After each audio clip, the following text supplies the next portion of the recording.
Most of us go through life trying to do our best at whatever we do, whether it's our job, family, school, or anything else. I feel that way. I try my best. But some time ago, I came to a realization that I wasn't getting much better at the things I cared most about, whether it was being a husband, or a friend, or a professional or teammate. And I wasn't improving much at those things, even though I was spending a lot of time working hard at them. I've since realized from conversations I've had and from research that this stagnation, despite hard work, turns out to be pretty common. So I'd like to share with you some insights into why that is and what we can all do about it. What I've learned is that the most effective people and teams in any domain do something we can all emulate. They go through life deliberately alternating between two zones, the learning zone and the performance zone. The learning zone is when our goal is to improve. Then we do activities designed for improvement, concentrating on what we haven't mastered yet, which means we have to expect to make mistakes, knowing that we will learn from them. That is very different from what we do when we're in our performance zone, which is when our goal is to do something as best as we can, to execute. Then we concentrate on what we have already mastered, and we try to minimize mistakes. Both of these zones should be part of our lives, but being clear about when we want to be in each of them, with what goal, focus, and expectations, helps us better perform and better improve.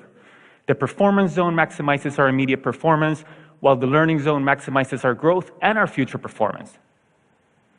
The reason many of us don't improve much, despite our hard work, is that we tend to spend almost all of our time in the performance zone. This hinders our growth, and ironically, over the long term, also our performance. So what does the learning zone look like? Take Demosthenes, a political leader and the greatest orator and lawyer in ancient Greece. To become great, he didn't spend all his time just being an orator or a lawyer, which would be his performance zone, but instead he did activities designed for improvement. Of course, he studied a lot. He studied law and philosophy with guidance from mentors, but he also realized that being a lawyer involved persuading other people, so he also studied great speeches and acting. To get rid of an odd habit he had of involuntarily lifting his shoulder, he practiced his speeches in front of a mirror, and he suspended a sword from the ceiling so that if he raised his shoulder, it would hurt. To speak more clearly despite a lisp, he went through his speeches with stones in his mouth. He built an underground room where he could practice without interruptions and not disturb other people. And since courts at the time were very noisy, he also practiced by the ocean, projecting his voice above the roar of the waves. His activities in the learning zone were very different from his activities in court, his performance zone. In the learning zone, he did what Dr. Anders Ericsson calls deliberate practice. This involves breaking down abilities into component skills, being clear about what sub-skill we're working to improve, like keeping our shoulders down, giving full concentration to a high level of challenge outside our comfort zone, just beyond what we can currently do, using frequent feedback with repetition and adjustments, and ideally engaging the guidance of a skilled coach, because activities designed for improvement are domain-specific, and great teachers and coaches know what those activities are and can also give us expert feedback. It is this type of practice in the learning zone which leads to substantial improvement, not just time on task, performing. For example, research shows that after the first couple of years working in a profession, performance usually plateaus. This has been shown to be true in teaching, general medicine, nursing, and other fields. And it happens because once we think we've become good enough, adequate, then we stop spending time in the learning zone. We focus all our time on just doing our job, performing, which turns out not to be a great way to improve. But the people who continue to spend time in the learning zone do continue to always improve. The best salespeople, at least once a week, do activities with the goal of improvement. They read to extend their knowledge, consult with colleagues or domain experts, try out new strategies, solicit feedback, and reflect. The best chess players spend a lot of time not playing games of chess, which would be their performance zone, but trying to predict the moves grandmasters made and analyzing them. Each of us has probably spent many hours typing on a computer without getting faster. But if we spent 10 to 20 minutes each day fully concentrated on typing 10 to 20% faster than our current reliable speed, we would get faster, especially if we also identify what mistakes we're making and practice typing those words. That's deliberate practice. In what other parts of our lives, perhaps that we care more about, are we working hard but not improving much because we're always in the performance zone? Now, this is not to say that the performance zone has no value. It very much does. When I needed knee surgery, I didn't tell the surgeon, poke around in there and focus on what you don't know. We'll learn from your mistakes. I looked for a surgeon who I thought would do a good job, and I wanted her to do a good job. Being in the performance zone allows us to get things done as best as we can. It can also be motivating, and it provides us with information to identify what to focus on next when we go back to the learning zone.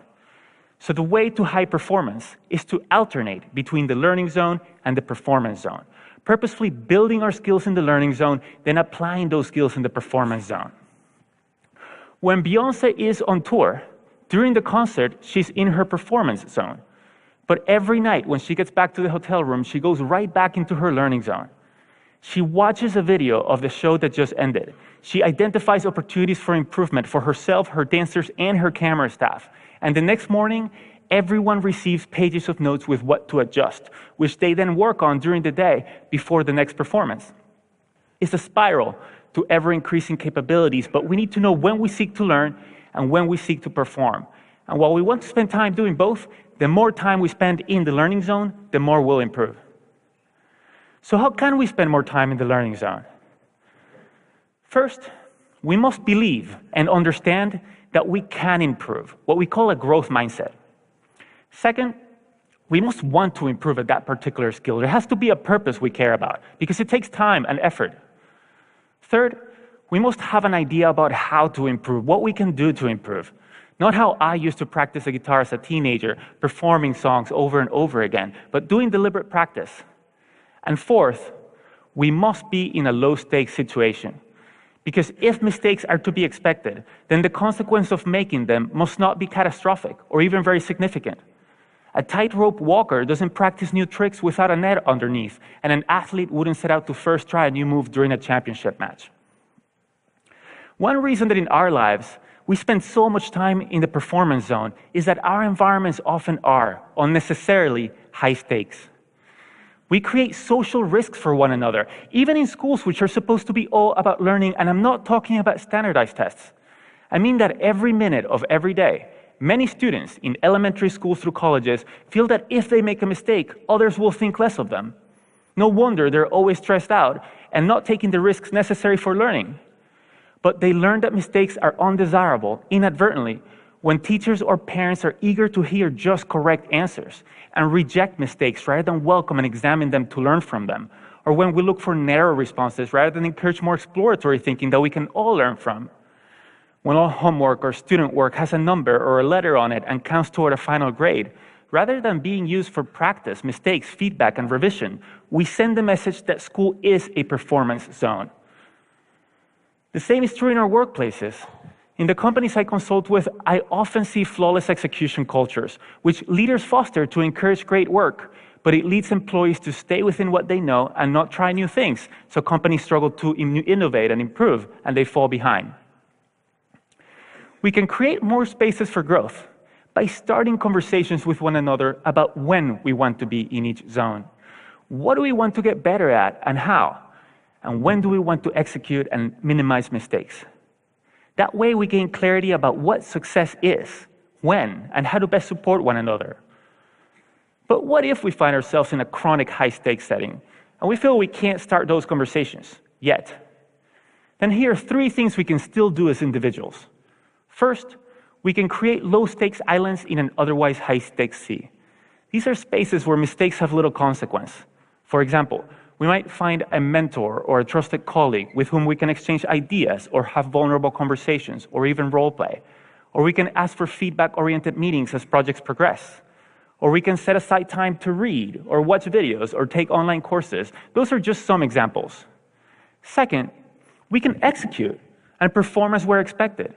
but then reflect on what we could do better next time, like Beyoncé does, and we can observe and emulate experts. The observation, reflection, and adjustment is a learning zone. And finally, we can lead and lower the stakes for others by sharing what we want to get better at, by asking questions about what we don't know, by soliciting feedback, and by sharing our mistakes and what we've learned from them so that others can feel safe to do the same. Real confidence is about modeling ongoing learning. What if, instead of spending our lives doing, performing, we spent more time exploring, asking, listening, experimenting, reflecting, striving, and becoming? What if we each always had something we were working to improve?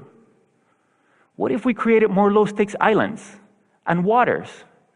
And what if we got clear within ourselves and with our teammates about when we seek to learn and when we seek to perform, so that our efforts can become more consequential, our improvement never ending, and our best even better? Thank you.